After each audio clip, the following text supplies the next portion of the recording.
Wonderful, merciful Savior, precious Redeemer and friend,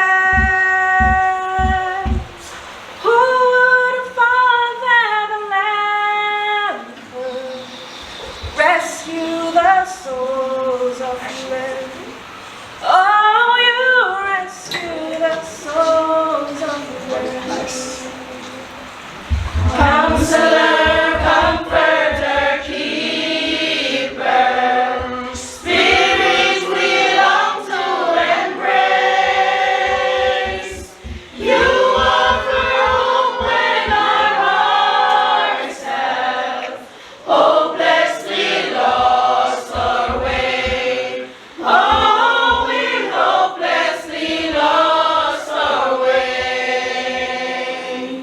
You are the one that we praise. You are the one we adore. You give the healing and grace our hearts always hungered for. Oh, our hearts always hungered for. Almighty infinite Father, faithfully loving your own. Here in our weakness you find us, falling before your throne. Oh, we're falling before your throne. You are the one that we praise. You are the one we adore. You give the healing and grace our hearts always hungered for. Oh, our hearts always hungered for. You are the one that we praise. You are the one we adore. You give the healing and grace our hearts always hungered for. Oh, our hearts always hungered for. Oh, our hearts always hungered for. Amen. Bow your heads. Heavenly Father, we thank you for having been with us thus far. And as we prepare to open your word, we ask that you'll open our hearts to grant us receptive mind. In your Son's name we pray. Amen. The title of my presentation this morning, this afternoon, is Ministering to Others. Ministering to Others. During the creation week, God spoke things into existence. And at the end of each day, he reviewed his work. And he declared that it was what? Good. On the sixth day, however, God did something he had not done before. Rather than speaking man into existence, the Bible says that he formed man and woman from the dust of the ground and breathed into their nostril the breath of life, and man became a living soul. God spent quality time in creating human beings, and because they were the most important of all his creative work, the time God spent in creating man is an indication of how highly he regards the human family. How eagerly he awaits us entering into his presence to worship and to praise him. It is therefore only reasonable that we set aside special time to talk with him, to commune with him, to commune with such an awesome God. The Bible tells us in Psalm chapter 51 and verse 5, it says, "Behold, I was brought forth in iniquity, and in sin my mother conceived me. The psalmist, my brothers and my sisters, is saying here that as a result of sin, we come into this world broken. We come into this world with many defects. But when we spend quality time with Jesus, a transformation takes place. Spiritual healing takes place. Physical healing takes place. Emotional healing and mental healing takes place because Dr. Jesus reaches out to us and touch our bodies, which is with his healing hands. He provides the healing we need. Hence, the Bible says, hence we're told, by beholding, we become changed. When this transformation begins to take effect, my brothers and my sisters, something amazing emerges. It impacts the way we see others. We begin to see in those around us a potential candidate, for the kingdom of heaven. And so Jesus counsels us in Matthew chapter 5 and verse 16. Let your light so shine before men that they may see your good works and glorify whom? Your Father in heaven. As agents of the kingdom of God, as disciples of the kingdom of God, our living, our ministry should lead others to have a saving relationship with Jesus Christ. Jesus said in Matthew chapter 22 and verse 37 to 39, the scripture reading, you shall love the Lord your God with all your heart, with all your soul, and with all your mind. Verse 38, this is the first and great commandment. In verse 39 he says, and the second is like it, you shall love your neighbor as yourself. This is essential. This is important. When we get to that stage of being connected with Jesus Christ, we will begin to love our neighbor as ourselves. Not before. Today we're focusing our attention on caring for others and restoring the community. But before that can happen, we must love God with all our hearts, with all our soul, with all our strength, and we must then love our fellow men as ourselves. To genuinely, and I won't keep you long, I realize the time is far spent.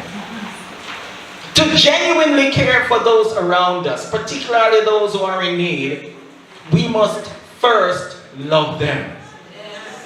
To truly desire to restore our community, to be in harmony with the will of God, we must first love them. When we truly love them, caring for others, restoring our communities will not be a one-day event. When we truly care for others, the caring will not be a one-day event. You will always want to know how these individuals are doing and how you can help them, how we can help them. We don't love people today and don't remember them tomorrow. Not at all. When we truly love God, taking care of our family members, taking care of those around us who are in need, including the unlovables, becomes a way of life. In 1 John chapter 4 and verse 8, the Apostle John said, he who does not love does not know God, for God is love. For one to truly love another, he or she must first become acquainted with the God of love. This God of love tells us in Luke chapter 6 and verse 27. But I say to you here, love your enemies. Do good to those who hate you. I want to say, my brothers and my sisters, to a wife today, love your husband, even though he treats you badly. I want to say to a wife, to a husband today, love your wife, even though she treats you badly. Because the good book says, love your enemies and do good to them. So husband, even though the wife burn up the food, don't get upset with her. Love her. That's what the good book says. That's a command. If you can't love her, then that's an indication that you're not connected to Jesus. You're not connected to the vine. I want to say to a church member, don't keep malice with your fellow church member. The Bible says that we should love our enemies and do good to them. Jesus further tells us that if you can't forgive your neighbor, if you can't forgive those who have wronged you, then your heavenly Father will not forgive you. Can I go further and I say this? If you have a difficulty forgiving the church brother or the church sister who have wronged you, you can forget about praying. Because Jesus tells us that no one cometh to the Father except through me. So when your prayers goes up before God to be answered by God, Jesus, whom the Bible says sits at the right hand of the Father, when the Father looks across to him, if Jesus does not endorse that prayer request, he ain't going nowhere. There must be a willingness to forgive others.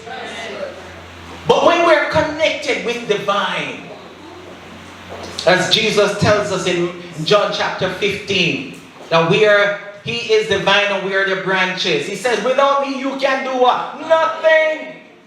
And so the love that God expects of us to share with each other, to those who have wronged you, comes from God himself. Because the Bible tells us in Romans chapter 5 and verse 5 that it is the Holy Spirit that pours out the love of God within our hearts. So when the Holy Spirit does that, the vertical connection with heaven is initiated. When that vertical connection is initiated, the vertical relationship, that is our loving our neighbor as ourselves, come into play naturally. Outside of that, it is impossible. Without God's help, you can't love your enemy. Our natural response is to take revenge. So wives, you're not going to lock shop on your husband because but you're going to meet and you're going to meet at the foot of the cross and you talk together and resolve the issue. Don't go to bed angry. Husband, you're not going to take his family life there, right? Yes. Husband, you're not going to take revenge on the wife and say, okay, so no honey, no money. It won't work like that. The Bible says, love your enemies. So even if you regard your wife or your husband as your enemy, the Bible bids us love them and do good for them. So wives, you're still going to prepare the dinner, even though he is a good for. You may think that he is a good for nothing. You still prepare the dinner. But the Bible does say a lazy man should not eat. Yes. Ensure that what we do is endorsed by the scripture. Oh, my brothers and my sisters. What are some of the ways we care for others? And I stand with Sister Blake. What was done this morning is really awesome in recognizing those individuals who have served well. That's a part of it. Visit with them. talk with them, especially those who have not you have not seen in church for a while.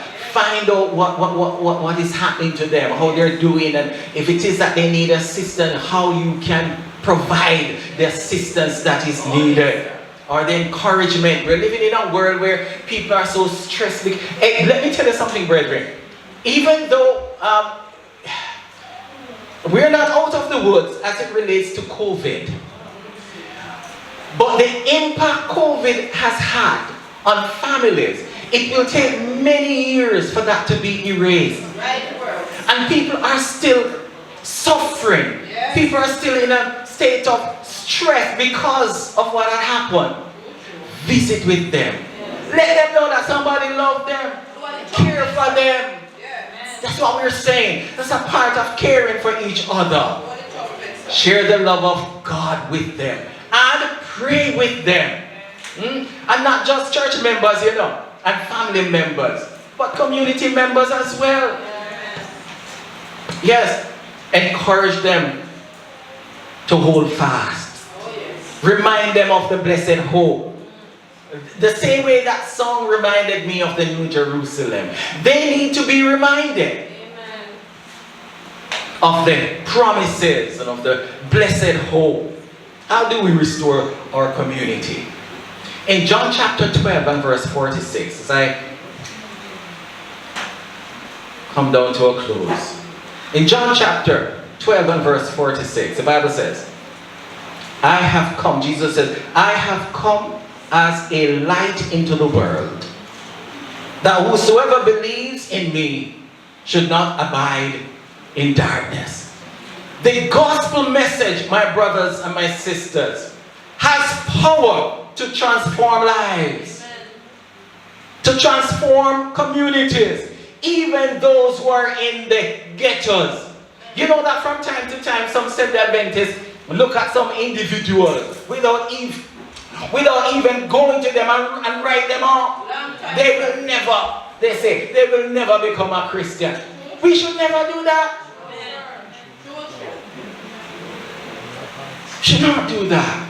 In Acts chapter 13 and verse 47, listen what the apostle said. For so the Lord has commanded us, you and I today. I have set you as what? A light to the Gentiles. Who he's referring to as the Gentiles? Those who have not accepted Christ as their Lord and Savior. So the apostle is saying that Christ would have set us, assigned us, established us as a light to the Gentiles. Why? That you should be for them, should be for salvation to the ends of the earth. God sets us as a catalyst, as an agent to initiate, my brothers and my sisters, the transformation of Gentile communities around us. In other words, our ministry as Seventh-day Adventists should lead to neighboring communities, considering the goodness of God, and have a willingness to surrender their lives to Him. If that isn't happening, something wrong. Because the Bible tells us, it says, I have set you as a light to the Gentiles. Why? In Acts chapter 26 and verse 18, listen what it says. Why? To open their eyes. And it's not talking about their literal eyes, but in a spiritual sense. It says to open their eyes in order to turn them from darkness to light, from the power of Satan to God, that they may receive forgiveness of sins and an inheritance among those who are sanctified by faith. Here is where the real transformation takes place of our communities. When they accept Jesus as their Lord and Savior, then the power is given to them to resist temptation.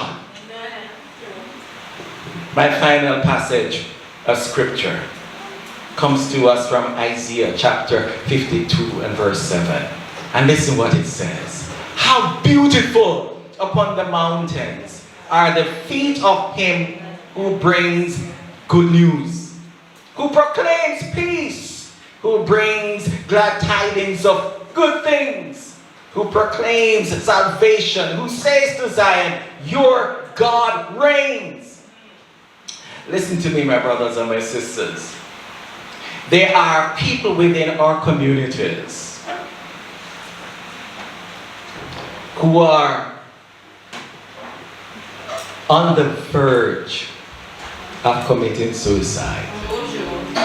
Because when they look into the future, all they see is blackness.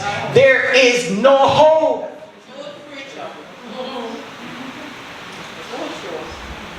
The Bible says, how beautiful upon the mountains are the feet of him who bring glad tidings. There are people in our communities who are just waiting, Sister Shelley, to hear the good news of hope. To hear that somebody loves them. To see the manifestation of the love of God working in us and through us. To lead them to recognize the awesome God who was willing to give up his only begotten Son, that they could have hope, they could have eternal life. Yes, people are waiting to hear the good news. They're waiting for their hopes to be built up. And so I ask you, befriend your community members. Get to know them. Participate in community social activities which do not conflict with your Christian values. Minister to the needs of those who needs your assistance and share with them the good news of salvation. Then you will be on your way to restoring your communities. Oh, my brothers and my sisters, I want to encourage you to become an agent for Jesus Christ, leading men and women, boys and girls to have a saving relationship with him. If this is your desire, may I invite you to stand.